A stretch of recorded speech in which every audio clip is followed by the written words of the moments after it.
सकीफुल रहमान बर्क कभी भी अपने को ये नहीं बोलते थे कि मैं भारत का नागरिक हूं, वो तो कहते थे मैं बाबर का संतान हूं, वो बोलते थे। आप भी मानते हो कि इस बात को? अब आपको तय करना है कि आक्रांताओं को अपना आदर्श मानते हैं या रामकृष्ण और बुद्ध की परंपरा को अपना आदर्श मानते हैं। भारत के अंदर रामकृष्ण और बुद्ध की ही परंपरा रहेगी, बाबर और औरंगजेब की परंपरा नहीं रहेगी। धन्यवाद। उत्तर प्रदेश के मुख्यमंत्री योगी आदित्यनाथ उत्तर प्रदेश विधानसभा में बोल रहे थे तो योगी आदित्यनाथ ने हर उस मुद्दे की हवा निकाल दी जो नैरेटिव सेट करने में लगे थे तथाकथित नेता और तथाकथित पत्रकार। योगी आदित्यनाथ जब बोल रहे थे तो सुनने वाले दांतों तले उंगली दबाल रहे थे और कह रहे थे कि इसने तो आज सबकी पोल खोल दी, वोट बैंक के लिए कौन कौन क्या कर सकता है सबको एक साथ लपेट दिया आज योगी आदित्यनाथ ने विधानसभा में। संभल मामले पर तो योगी आदित्यनाथ कुछ ज्यादा ही आक्रामक दिखाई दिए। संभल मामले को लेकर विपक्ष ने सवाल उठाए थे, लेकिन मुख्यमंत्री योगी आदित्यनाथ ने एक एक करके सबको चुप करा दिया। योगी आदित्यनाथ का भाषण देखते ही देखते 2017 से लेकर के लगातार अब तक प्रदेश में सांप्रदायिक दंगों की जो स्थिति है उसमें 97 से लेकर 99% तक कमी आई है। ये एनसीआरबी का डाटा है। और जो दो जिसको वास्तव में आप दंगे कहते हैं, ये दंगे उत्तर प्रदेश में 2017 से लेकर के अब तक नहीं हुए हैं। और मैं वही आपके पिछले कार्यकाल के दौरान बताता हूं, 2012 से 2017 के बीच में, ये भी एनसीआरबी के ही डाटा है, प्रदेश में 815 सांप्रदायिक दंगे हुए और 192 लोगों की मौत उसमें हुई है। मैं उस पर चर्चा करूंगा। उससे पहले भी 2007 से 2011 के बीच 616 ऐसे सांप्रदायिक घटनाएं हुई हैं जिनमें 121 लोगों की मौत हुई थी। महोदय, जो बात यहां पर माननीय सदस्य शेखबाल महबूब ने संभल के बारे में लिखा, माननीय सदस्य कुंवर रघुराज प्रताप सिंह जी ने यह बात बहुत स्पष्ट की कि हम तथ्यों को छुपा करके कब तक जनता को गुमराह करेंगे। हर व्यक्ति जानता है कि माननीय न्यायालय के आदेश पे सर्वे का कार्य हो रहा था और सर्वे हो रहा था। दूसरा, मैं आपसे पूछना चाहता हूं, आप पश्चिम में जाएंगे, पता नहीं आप कैसे हैं, आपके पूर्वज भी हो सकता है, और पश्चिम उत्तर प्रदेश के हमारे सभी लोग अपने सामान्य संबोधन में राम राम ही कहते हैं, तो जय श्री राम कहां से सांप्रदायिक संबोधन हो गया? कहां से सांप्रदायिक संबोधन हो गया? हमारे यहां हम जगते हैं, राम ही राम बोलते हैं, मिलते हैं, राम राम का संबोधन होता है, और अंतिम यात्रा में विदा करते हैं तब भी राम नाम सत्य है ही बोलते हैं। राम के बगैर तो हमारा कोई काम ही नहीं है। और अगर जय श्री राम किसी ने बोली दिया तो इसमें उत्तेजना का मतलब, ये नियत आप समझ सकते हैं उस नियत को। ये चढ़ाने वाला नहीं है, ये चढ़ाने वाला नहीं है, ये चढ़ाने वाला नहीं है। एक दूसरा, आपने कुंदरकी की जीत को वोट की लूट बताया। आप एक सदस्य का अपमान कर रहे हैं। आपके सदस्य की तो जमानत जब्त हो गई वहां पे। और क्या ये सच नहीं है? इस समय तो आज डिजिटल मीडिया का है, वहां का पठान, वहां का शेख सब कह रहे साहब हमारे पूर्वज तो हिंदू थे और आप भी, आपके पूर्वज भी हिंदू थे। क्या ये सच नहीं है? और क्या ये सच नहीं है कि देशी और विदेशी मुसलमानों की आपसी भिड़ंत है जो वर्षों की लड़ाई को लेकर के वहां चल रहा है? आप लोग सच पे पर्दा डालने का प्रयास कर रहे हैं, लेकिन एक चीज जरा नोट करना कि सूर्य को, चांद को और सत्य को बहुत देर तक छुपा कोई नहीं सकता है, और सत्य जरूर सामने आएगा। और उसी सत्य के बारे में कहा जा रहा है, नेता प्रतिपक्ष कह रहे थे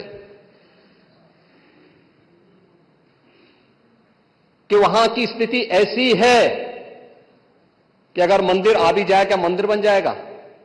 मैं कहता हूं, ये तो बाबरनामा भी कहता है कि हर मंदिर को तोड़ करके एक ढांचा खड़ा किया गया।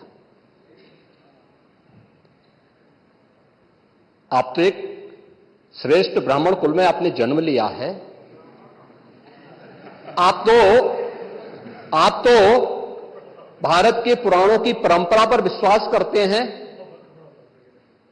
हमारा पुराण भी इस बात को कहता है कि भगवान विष्णु, श्री हरि विष्णु का 10वां अवतार संबल में ही होगा, उसी संबल में होगा।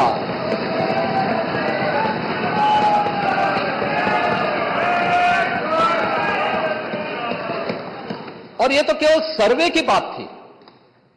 माननीय न्यायालय के आदेश पर जिलाधिकारी का मतलब जिले का एडमिनिस्ट्रेटिव हेड, पुलिस अधीक्षक उस जिले की पुलिस फोर्स का मुखिया है।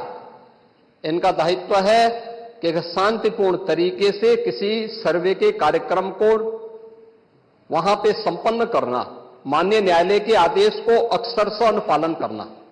और सर्वे 19 नवंबर को भी हुआ, 21 नवंबर को भी हुआ, 24 नवंबर को भी सर्वे का कार्य चल रहा था। क्या यह संभव है? नहीं, 21 को संपन्न नहीं हुआ था। ये लगातार सर्वे का काम चल रहा था। और सर्वे के कार्य के दौरान पहले 2 दिन कोई भी शांति भंग नहीं हुई। तीसरे दिन जब 23 नवंबर को जुमे की नमाज के पहले और जुमे की नमाज के दौरान जिस प्रकार की तकरीरें दी गई, उन तकरीरों के बाद माहौल खराब हुआ। और फिर उसके बाद जिस प्रकार की स्थितियां की गई थी वो सबके सामने है। और इसलिए मैं कह रहा हूं, हमारी सरकार ने तो पहले ही कहा कि हम जुडिशियल कमीशन बनाएंगे। ये एक्ट के अंतर्गत ही कमीशन बना हुआ है। माननीय सदन में उसकी रिपोर्ट भी आएगी। दूध का दूध और पानी का पानी सबके सामने आएगा। मैं केवल एक बात कहना चाहता हूं कि अगर संभल के बारे में हम जब बात करते हैं महोदय, एक लंबा सिलसिला है इस संभल का। और अगर मैं संभल की जब चर्चा करता हूं तो संभल में कैसे माहौल खराब किया गया वहां पे। ये संभल में दंगों का जो इतिहास है 1947 से ही प्रारंभ होता है। 1947 में एक मौत होती है, 1948 में 6 लोग मारे जाते हैं, 1958 में भी दंगा होता है, 1962 में भी दंगा होता है, 1976 में भी 5 लोगों की मौत वहां पर हुई थी। और 1978 में 184 हिंदुओं को सामूहिक रूप से जला दिया गया था। 184 हिंदुओं को हत्या हुई थी, हिंदुओं की हत्या हुई थी और जलाया भी गया था। और 184 हिंदू मारे गए थे वहां, 184। मैं वही तो कह रहा हूं ना, आप उस सच को स्वीकार नहीं करेंगे, आप उस सच्चाई को स्वीकार नहीं करेंगे। और लगातार कई महीनों तक वहां कर्फ्यू था। 1980 में फिर दंगा हुआ था, एक मृत्यु हुई। 1982 में फिर दंगा हुआ, एक मृत्यु हुई। 1986 में 4 लोग मारे गए। और 1990 फिर 1992 में 5 मौतें हुई। 1996 में 2 मौतें हुई। ये लगातार ये सिलसिला चलता रहा। 1947 से लेकर के अब तक 209 हिंदुओं की निर्मम हत्या वहां हुई है संभल के अंदर, 209 हिंदुओं की। और एक भी बार किसी ने उन निर्दोष हिंदुओं के लिए कभी 2 शब्द नहीं कहे, उनके प्रति, उन परिवारों के प्रति संवेदना के शब्द नहीं कहे। महोदय, जो आज घड़ियाली आंसू बहा रहे हैं, ये लोग कभी भी उन निर्दोष हिंदुओं के बारे में कभी 2 शब्द नहीं कहे। वहां पर 1978 में जो दंगा हुआ था, महोदय, किस प्रकार की स्थिति थी। एक वैश्य जिसने सबको उधार दे रखा था पैसा, और इस बात को मानता था कि साहब मैं तो सबको पैसा देता हूं, मेरे यहां तो सब व्यवसाय के साथ जुड़े हुए हैं। अगल बगल के हिंदू दंगा होने के बाद उनके घर में इकट्ठे होते हैं। इकट्ठा होने के बाद उनको घेर लिया जाता है। घेरने के बाद वो बोलते हैं, भाई आप हमें क्यों घेर रहे हैं? कहा जाता है, नहीं, क्योंकि तुम इन हाथों से पैसा मांगोगे, इसलिए उनके हाथ काटे जाते हैं, फिर उनके पैर काटे जाते हैं, और फिर उनका गला रेंद करके हत्या होती है। ये लोग सौहार्द की बात करते हैं। शर्म नहीं आती इन लोगों को सौहार्द के बारे में चर्चा करने में। 1978 से जो मंदिर आज निकल रहा है, 1978 से इन लोगों ने कभी खोलने नहीं दिया उस मंदिर को, जो आज बजरंगबली का मंदिर निकल रहा है। जो वहां पर आज 22 कुएं किसने बंद किए थे? इन 22 कुओं को भी वहां पे बंद किया गया। और वहां का माहौल इतना तनावपूर्ण किसने बनाया था? ये पत्थरबाज कौन थे? एक भी गिरफ्तारी बिना साक्ष्य के नहीं हो रही है। और याद रखना, जिसने पत्थरबाजी की होगी, जिसने माहौल खराब किया होगा, उसमें एक भी बचने वाला भी नहीं है। एक भी नहीं बचेगा। हम माननीय उच्चतम न्यायालय के आदेश का पालन करते हैं, सम्मान भी करते हैं। और क्या संविधान को आप मान रहे हैं? क्या आप लोग संविधान के प्रति सचमुच वचनबद्ध हैं? मैं तो धन्यवाद दूंगा माननीय अध्यक्ष जी को इस बात के लिए कि आज उन्होंने संविधान की मूल प्रति यहां पर दी है। बाबा साहब भीमराव अंबेडकर जी ने 26 नवंबर 2049 को जिस संविधान को बनाकर के देश को सौंपा था, उस मूल संविधान की प्रस्तावना को एक बार पढ़िए। मौलिक कर्तव्यों के बारे में, मौलिक अधिकारों के अध्याय के चित्र को देखिए। अलग अलग उन आर्टिकल के उस पृष्ठों का अवलोकन करिए। आपको उसमें राम भी नजर आएंगे, कृष्ण भी नजर आएंगे। लंका दहन के उपरांत बजरंगबली भी नजर आएंगे। ज्ञान का उपदेश देने वाले बुद्ध भी नजर आएंगे। भारत की समृद्ध परंपरा का दर्शन आपको उस संविधान में मिलेगा जो बाबा साहब भीमराव अंबेडकर ने दिया था। लेकिन उस मूल संविधान में कहीं भी धर्मनिरपेक्ष या पंथ निरपेक्ष या फिर समाजवाद शब्द नहीं है। और ये आप सबकी आंखों को खोलने वाला होना चाहिए। आप लोग संविधान में बदलाव की बात करते हैं। जिन लोगों ने संविधान का गला घोंटा, उनका पिछलग्गू बन करके केवल सत्ता हथियाना चाहते हैं, जनता की आंखों में धूल झोंकना चाहते हैं। ये नहीं हो सकता। ये देश आपको नहीं करने देगा। और वह प्रति आपको दी गई है, आप उसका अवलोकन करिए। और मैं नेता विरोधी दल को इसलिए बोलना चाहता हूं, बुद्ध ने करुणा और मैत्री का संदेश उस कालखंड में दिया था जब विदेशी हमले होने शुरू हो गए थे। लेकिन उससे पहले राम ने कहा था, निस्सरहीन करो मही भुज उठाए प्रण कीन। उससे पहले भगवान कृष्ण ने भी कहा था, परित्राणाय साधूनाम विनाशाय च दुष्कृताम। और हम तो राम और कृष्ण को ही मानते हैं, बुद्ध पर विश्वास करते हैं, उन्हीं को आदर्श मान करके हम लोग कार्य करते हैं। शासन पद्धति एक भी इंच इधर उधर नहीं करते उसके बगैर। और इसीलिए मैं आपसे कहने के लिए आया हूं, संभल की घटना या कुंदरकी की जीत, जैसे ही आपकी खटाखट की असलियत सामने आई, जनता ने कहा सपा चट। उपचुनाव में 9 में से 7 तो भारतीय जनता पार्टी और एनडीए गठबंधन जीता है। और यही नहीं, सीसामऊ और करहल,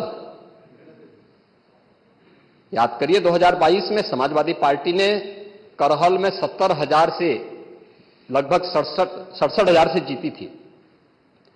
इस बार वह मात्र 13-14 हजार तक आ गई है। वो भी चच्चू थोड़ा वहां पे कृपा कर लिए, नहीं तो वहां भी सपा चट तय था।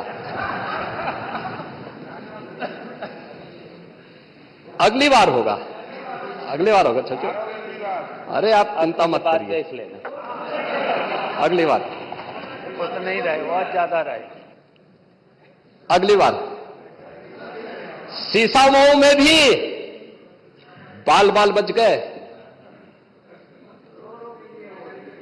और इसलिए इस बौखलाहट में कि कुंदरकी में लोगों को अपनी जड़ें याद आने लग गई हैं। अब आपने देखा होगा उन लोगों के वक्तव्य को, डिजिटल मीडिया में थोड़ा अवलोकन करिए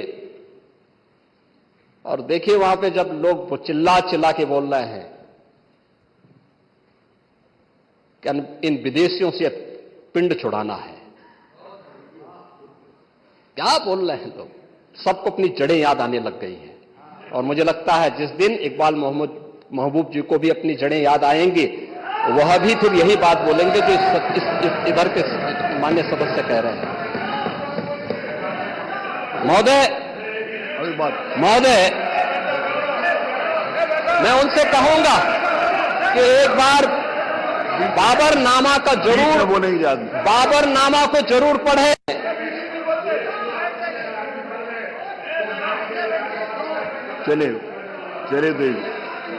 चलिए वो जो बात कही, बाबरनामा को जरूर एक बार पढ़ें आप। मंत्री जी बोलना प्लीज बैठे। चलो आप दे देना जब अवसर हो। बाबरनामा को एक बार पढ़ें। आप बैठे। महोदय, संभल की घटना के साथ ही मैं प्रदेश के अंदर अलग अलग समय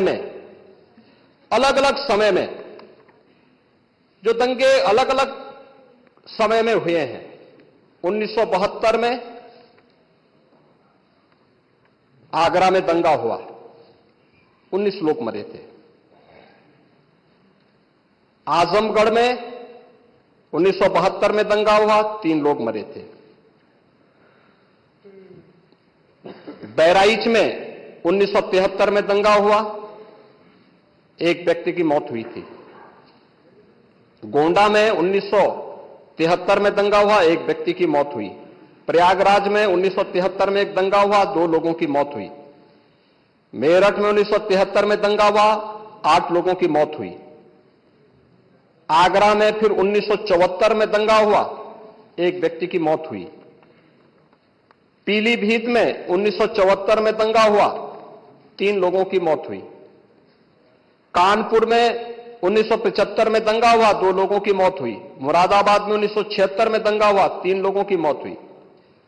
बहराइच में 1976 में फिर दंगा हुआ, 3 लोगों की मौत हुई। बुलंदशहर में 1977 में दंगा हुआ, 2 लोगों की मौत हुई।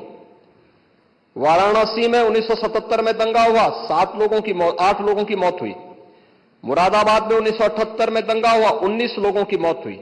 अलीगढ़ में 78 में दंगा हुआ, 21 लोगों की मौत हुई। ये लगातार मैं क्या कर रहा हूं, उसमें आप भी थे, जिसके कारण लोकतंत्र सेनानी आप कहलाते हैं, लोकतंत्र सेनानी कहलाते हैं मल्होत्रा जी। उसी के नाम पर आप लोग, मैं क्या कर रहा हूं, ये दंगे हुए हैं, मैं उन दंगों के बारे में बोल रहा हूं जिन दंगों के कारण लगातार माहौल खराब हुआ है प्रदेश का।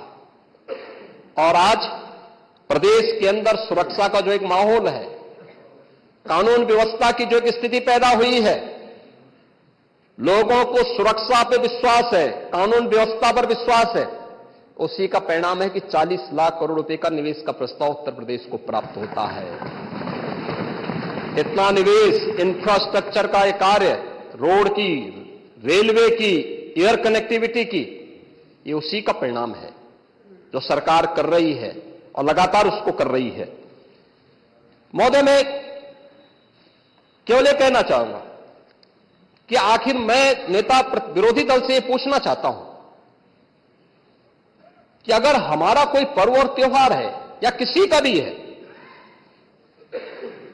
मुहर्रम का जुलूस हो या फिर कोई भी अन्य मुस्लिम समाज का कोई पर्व और त्योहार का कोई जुलूस, वो हिंदू मोहल्ले से सुरक्षित निकल जाता है, कोई दिक्कत नहीं होती, मंदिर के सामने से भी निकल जाता है, कोई समस्या नहीं होती। लेकिन ये समस्या केवल वहीं पे क्यों खड़ी होती है जब कोई हिंदू शोभा यात्रा किसी मस्जिद के सामने से, किसी मुस्लिम बाहुल्य क्षेत्र से निकलती है, तब क्यों तनाव पैदा हो जाता है? तभी क्यों झंडा लगाने में क्या समस्या आ रही है? क्या भारत की धरती पे केसरिया झंडा नहीं लग सकता? क्यों नहीं लग सकता? क्यों नहीं लग सकता? मैं यही पूछना चाहता हूं, आखिर ये दंगे क्यों किए जाते हैं? और बहराइच का मामला, महाराजगंज उस कस्बे का, जहां के बारे में आप कह रहे हैं कि लगातार मुस्लिम बस्ती थी, मोना जी ने भी इस बात को कहा कि बस्ती थी, प्रशासन नहीं था, 4 कंपनियां पुलिस थी वहां पे, और दंगा सड़क पे नहीं हो रहा था, गोली घर के अंदर से चल रही थी। जिस निर्दोष राम गोपाल मिश्रा की हत्या हुई और घर के अंदर से गोली चला करके उसकी निर्मम हत्या की गई, हमें इस सच्चाई को स्वीकार करना चाहिए। ये दंगा सड़क पे आमने सामने नहीं था। अगर पुलिस घर के अंदर घुसती तो लोग फिर कुछ और आरोप लगाते।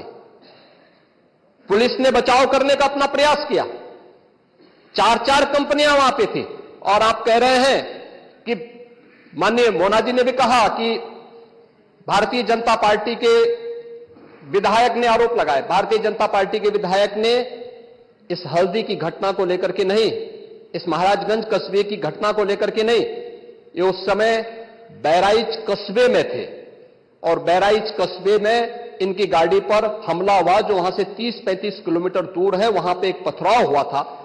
मैंने भी इनको कहा था, मैंने कहा देखो तुम्हारे उस क्षेत्र में दंगा हुआ है, तुम वहां तत्काल जाओ, लोगों को कंट्रोल करो। लेकिन उसको कैसे तोड़ मरोड़ करके प्रस्तुत किया जा रहा है? इन्होंने जो तहरीर दी वो दूसरे मामले में दी है, उसका इस घटना से कोई लेना देना नहीं, लेकिन उसको किस तरीके से जोड़ करके देखा जा रहा है। एक जिले में दूरी होती है, इसमें बहराइच से आपको भी वहां जाने में समय लगा होगा, और उस दूरी को आपने देखा होगा, तो ये उतनी ही दूरी है, उस घटना को उससे नहीं जोड़ के देखा जा सकता। लेकिन मैं पूछना चाहता हूं कि हिंदू मोहल्ले से और हिंदू मंदिर के सामने से मुस्लिम जुलूस निकल सकता है, तो मुस्लिम मोहल्ले और मस्जिद के सामने से कोई हिंदू शोभा यात्रा क्यों नहीं निकल सकती? क्यों नहीं निकल सकती? और यहीं पे विवाद शुरू होता है। यानी आप चाहते हैं कि आपके पर्व और त्योहार तो शांतिपूर्ण तरीके से मनाए जाएं। कौन नहीं कहता भी? आपके संबल में थे, शिया सुन्नी का भी विवाद हुआ था 1976 में, पूरा विवाद तो शिया सुन्नी का था। उस समय जामा मस्जिद के कब्जे को लेकर के इसी बात का विवाद था। आप इस सच को धूल मत डालिए उस सच पे। और लखनऊ का शिया सुन्नी विवाद ये भारतीय जनता पार्टी की सरकार के समय ही समाप्त हुआ है। आप लोग तो लड़ाते थे, यहां पे शिया और सुन्नी को भी लड़ाते थे, क्योंकि क्योंकि आपकी तो शुरू से ही राजनीति थी बांटने की और फिर कटवाने की, और इसलिए हमने कहा कि न बटेंगे और न कटेंगे। हम न बटेंगे और न कटेंगे। मुझे आश्चर्य होता है, अपने को शिक्षक कहते हैं श्री संग्राम सिंह यादव। हाँ, सच को स्वीकार करने की सामर्थ्य नहीं, इसलिए चले गए। आप देखें, एक दोहरे चरित्र के व्यक्ति के द्वारा जो अपनी कुछ पंक्तियां पहले लिखी गई हैं और बाद में उसका चरित्र कैसे बदला है, मोहम्मद अल्लामा इकबाल के बारे में वही कहते हैं। यानी जो पहले कहते थे, उन्होंने क्या बात कही थी बाद में, मुस्लिम हैं हम वतन हैं सारा जहां हमारा, चीन वो अरब हमारा हिंदुस्तान हमारा, तौहीद की अमानत सीनों में है हमारे, दुनिया के बुत कंदों में पहले वह घर खुदा का, तेगों के साये में हम पलकर जमा हुए हैं, मकरीब की वादियों में गूंजी अजा हमारी, बातिल में दबने वाले हे आसमां नहीं हम, हे गुलस्ताए अब्दुल्लस वो दिन है याद तुझको, ये मौज ये दजला तू भी पहचानती है हमको, ये अर्ज ये पाग तेरी हुर्मत पे कट मरे हम, सालार ये कार्रवाई है मीर ये हिजाज अपना, इकबाल का तराना बाग ये दरा है गोया, मुस्लिम है हम वतन है सारा जहां हमारा। अब आप मुझे बताओ, क्या इकबाल को आप अपना आदर्श मानते हैं? क्या इस इकबाल को मानेंगे? क्या वो अपने को पेशे से शिक्षक कहते हैं? ऐसे शिक्षक छात्रों को पढ़ाएंगे तो दुर्गति कराएंगे ही कराएंगे। यानी इकबाल की एक कविता को यहां पे पढ़ करके और वास्तविक सच से आप धूल डाल करके उसको छुपा नहीं सकते हैं। और मैं इसीलिए कहना चाहूंगा कि महोदय, प्रशासन ने पूरी कार्रवाई की है और लगातार हमारे संज्ञान में सारी बातें हैं। एक एक बात पर सरकार नजर रख रही है। 25 करोड़ की आबादी का प्रदेश है और 25 करोड़ की आबादी के प्रदेश में पिछले 7.5 वर्ष के दौरान सभी पर्व और त्योहार शांतिपूर्ण तरीके से संपन्न हुए हैं। सभी वीवीआईपी विजिट सकुशल संपन्न हुई हैं। अयोध्या में श्री राम जन्मभूमि पर भगवान राम के भव्य मंदिर के कार्यक्रम को भी, जिसको लेकर के आप बहुत बड़ा पहले प्रदेश के मन में भय पैदा करते थे, वह भी सकुशल संपन्न हुआ। आज प्रदेश में जब सर्वत्र सुरक्षा का एक बेहतरीन माहौल है और 2025 में जब उत्तर प्रदेश को एक गौरव प्राप्त होने जा रहा है कि दुनिया का सबसे बड़ा आध्यात्मिक और धार्मिक सामाजिक जो उत्सव हो, एक महापर्व है महाकुंभ प्रयागराज, जिसमें पूरी दुनिया का एक समागम होने वाला है, जब इसे आयोजित करने का अवसर प्राप्त हो रहा है, तब मैं विपक्ष के अपने साथियों से कहना चाहूंगा कि प्रदेश के माहौल को अपने वक्तव्यों से और अपने करतूतों से कृपया खराब न करें। प्रदेश आगे बढ़ना चाहता है, विकास के अपने लक्ष्यों को प्राप्त करना चाहता है, लेकिन मैं इस बात के लिए आश्वस्त करूंगा कि 25 करोड़ जनता को सुरक्षा देना, उनकी हर प्रकार से हिफाजत करना, ये प्रदेश सरकार की जिम्मेदारी है। लेकिन अराजकता, पत्थरबाजी और किसी भी इस प्रकार के आदेश के खिलाफ जो माननीय न्यायालय ने आदेश किया है, उसके बाद भी कोई कानून को अपने हाथों में लेकर के कानून को ठेंगा दिखाने का प्रयास करेगा तो सरकार उससे सख्ती से निपटने का काम भी करेगी। और वही शक्ति वहां पर आवश्यक है जहां पर लोगों ने माहौल खराब करने का प्रयास किया है। एक भी निर्दोष नहीं जाएगा। जितने भी विजुअल्स होंगे उसके वीडियो फुटेज हैं, गोली चलाते हुए, कट्टा लहराते हुए, तलाशी के दौरान पत्थरबाजी करते हुए, घरों के छतों के ऊपर जो पत्थर रखे गए हैं, ये सारी विजुअल्स हमारे पास हैं और उसके अनुरूप ही कार्रवाई होगी। हां, ये जरूर आश्वस्त करते हैं कोई निर्दोष के खिलाफ कोई कार्रवाई नहीं होने वाली। अब तक नहीं हुई है, आगे भी नहीं होगी। लेकिन कोई दोषी होगा उसको कोई बचा भी नहीं पाएगा। यह भी मैं इस सदन के माध्यम से पूरे प्रदेश के अंदर बहुत स्पष्टता के साथ कहना चाहूंगा कि सरकार की जीरो टॉलरेंस की नीति पहले दिन से है। अपराध और अपराधियों के प्रति, दंगों और दंगाइयों के प्रति वही जीरो टॉलरेंस की नीति के साथ सरकार कार्य करेगी। इन दोनों मामलों में राजनीति की बजाय हमें समग्रता की दृष्टि से देखना होगा। और समग्रता की दृष्टि ये जो मैंने पहले माननीय नेता विरोधी दल को कहा कि आखिर ये कहां लिखा है संविधान में कि किसी मुस्लिम बाहुल्य क्षेत्र में हिंदू शोभा यात्रा नहीं निकल सकती। और जब आप रोकते हैं तभी हिंदू पक्ष से भी रिएक्शन आता है कि साहब हम भी नहीं जाने देंगे। भाई मुझे आश्चर्य होता है इन बातों को लेकर के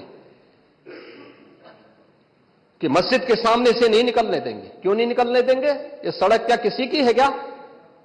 ये सार्वजनिक मार्ग है, कैसे आप रोक सकते हैं? परंपरागत बहराइच में भी परंपरागत जुलूस था, परंपरागत जुलूस था। वही मैं कह रहा हूं, परंपरागत जुलूस था। और उसी परंपरागत जुलूस को आगे बढ़ाने के लिए सारे कार्यक्रम संपन्न हुए थे, आगे भी संपन्न होंगे। लेकिन ये चीजें तय करना, ये कहना कि उत्तेजक नारे लगाए जा रहे थे, जय श्री राम का नारा उत्तेजक नहीं है, ये हमारी श्रद्धा का नारा है, हमारी आस्था का प्रतीक है। कल मैं आपसे कहूंगा कि अल्लाह अकबर का जो स्लोगन है ये हमें अच्छा नहीं लगता।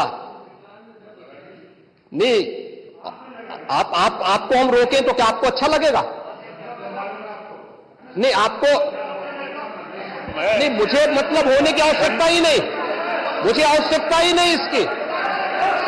नहीं, मुझे इसकी आवश्यकता ही नहीं है, मुझे इसकी आवश्यकता ही नहीं, क्योंकि मेरी तो विरासत इतनी लंबी चौड़ी है, इतनी प्राचीन है कि मैं उस परंपरा को ही लेकर के चले जाऊं। मैं जय श्री राम का नारा, हर हर महादेव का नारा और राधे राधे, राधे राधे के संबोधन से ही अपना पूरा जीवन काट सकता हूं।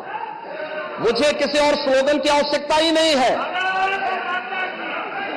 मुझे कोई अन्य नारे की आवश्यकता ही नहीं है, कोई अन्य संबोधन की आवश्यकता नहीं। लेकिन मैं आपसे कहना चाहता हूं, कल कोई आपसे कहेगा, कोई हिंदू भी ये कहेगा कि साहब हमें भी परेशानी है, आप लोग मत बोलिए, क्या आपको अच्छा लगेगा? और कोई भजन गाया जा रहा है, आप उस भजन को अश्लील कैसे कह सकते हैं? कैसे कह सकते हैं? कांवड़ यात्रा में क्या अश्लील गाने बजते हैं? अरे भगवान शिव के गाने बजते हैं, भगवान शिव के भजन गाए जाते हैं। दुर्गा पूजा के दौरान जो शोभा यात्रा निकलती है, जगत जननी मां भगवती दुर्गा के आरतियां बजती हैं, उनकी चालीसा बजती है, हनुमान चालीसा बजता है। ये हमारे यहां शक्ति के प्रतीक भी है और भक्ति के प्रतीक भी है। नहीं तो वही तो ऐतराज है, समस्या तो उसी बात को लेकर के है, सारा विवाद तो उसी बात को लेकर के है, सारा विवाद तो उसी बात को लेकर के है। और मुझे लगता है आपने बाबरनामा पढ़ा होता तो आप मुझसे बहस करते ही नहीं, जिसमें स्वयं मीर बाकी के द्वारा हरिहर मंदिर तोड़ने का जिक्र किया गया है। क्या बात करते हैं आप? और मुझे लगता है ये जितने लोग यहां पर हैं, ये वहां पे कोई नहीं रहा होगा, लेकिन आपके फोरफादर और फोरफादर के आगे की पीढ़ी उसकी भुक्तभोगी रही होगी, इसलिए आज इस स्थिति में आप लोग वहां पे हैं। कुंदरकी में लोगों का एहसास हुआ है, एक दिन एहसास आपको भी होगा और जरूर होगा। और इसीलिए मैं आपसे कहना चाहूंगा कि ये सनातन की जीत है, जो कुंदरकी की जीत है। ये भारत की वास्तविक जीत है। ये भारत के संविधान की जीत है, जो कुंदरकी, कटहरी, खैर, गाजियाबाद, मीरापुर, फूलपुर, मझवा यहां पे हुई है। ये वास्तव में यही है भारत के संविधान। आप तो सबको कटघरे में खड़ा करते हैं। मुझे आश्चर्य होता है, मुझे आश्चर्य होता है कि आखिर आप मानते किसको हैं? आप मानते किसको हैं? मुझे एक बात बताओ कि भारत के संविधान के अनुरूप माननीय उच्चतम न्यायालय, एक तरफ आपने सर्वे के बारे में माननीय उच्चतम न्यायालय की बात का स्वागत किया, और माननीय उच्चतम न्यायालय ही एक बात को कहता है, बार बार भारत के माननीय उच्चतम न्यायालय ने समान नागरिक कानून की बात देश के अंदर लागू करने की कही है। और भारत अकेला देश है, भारत अकेला देश है जिसमें बहुसंख्यक समाज अपने लिए विशेष अधिकार की मांग नहीं करता है, बल्कि एक समान नागरिक कानून की मांग कर रहा है।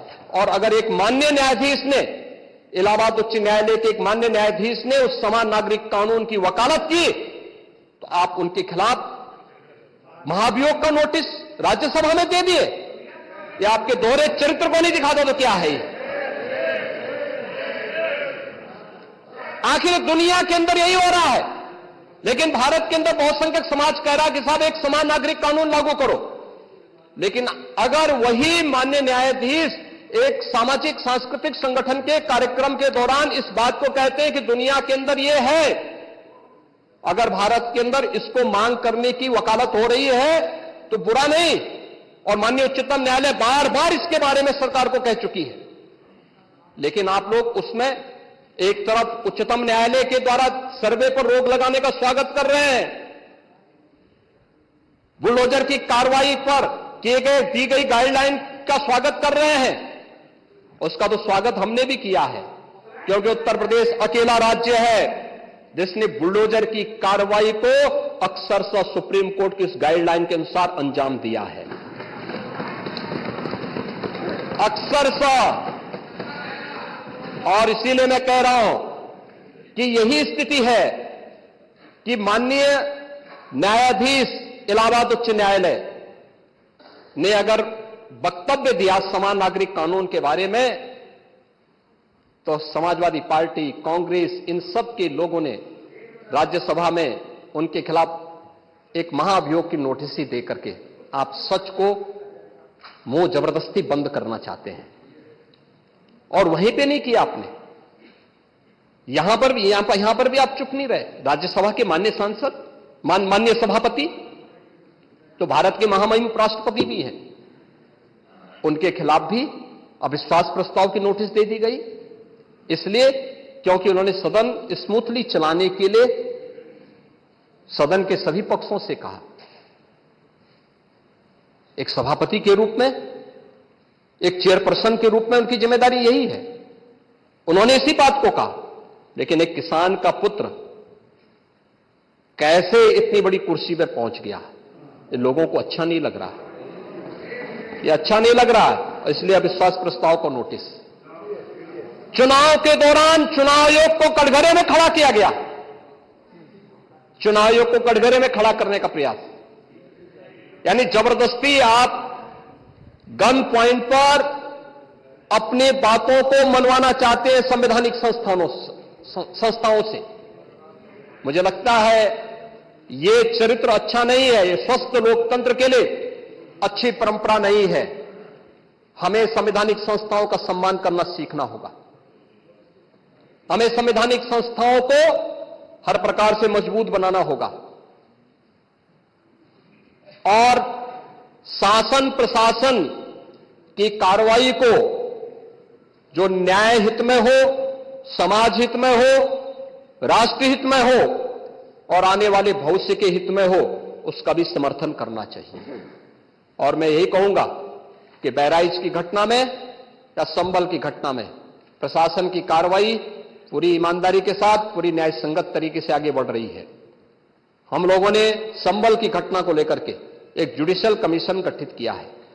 जुडिशियल कमीशन वहां विजिट कर रहा है, लगातार लोगों के बयान भी लेंगे, सभी पक्षों की बात को भी सुनेगा, सच को सामने लेके आएगा।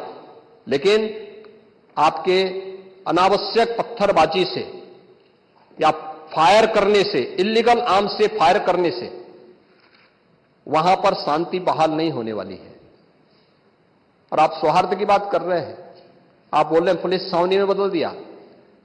अब देख रहे हो धार्मिक स्थल से बिजली चोरी, यानी बिजली के मिनी स्टेशन संचालित हो रहे हैं। हम तो ये सोच रहे थे कि मिनी स्टेशन पावर कारपोरेशन ही चला रहा है। अब वहां पर कई मस्जिदें ऐसी पाई गई जिन मस्जिदों के ऊपर एक इल्लीगल सब स्टेशन बना करके वहां से कनेक्शन बांटे गए थे लोगों को फ्री में।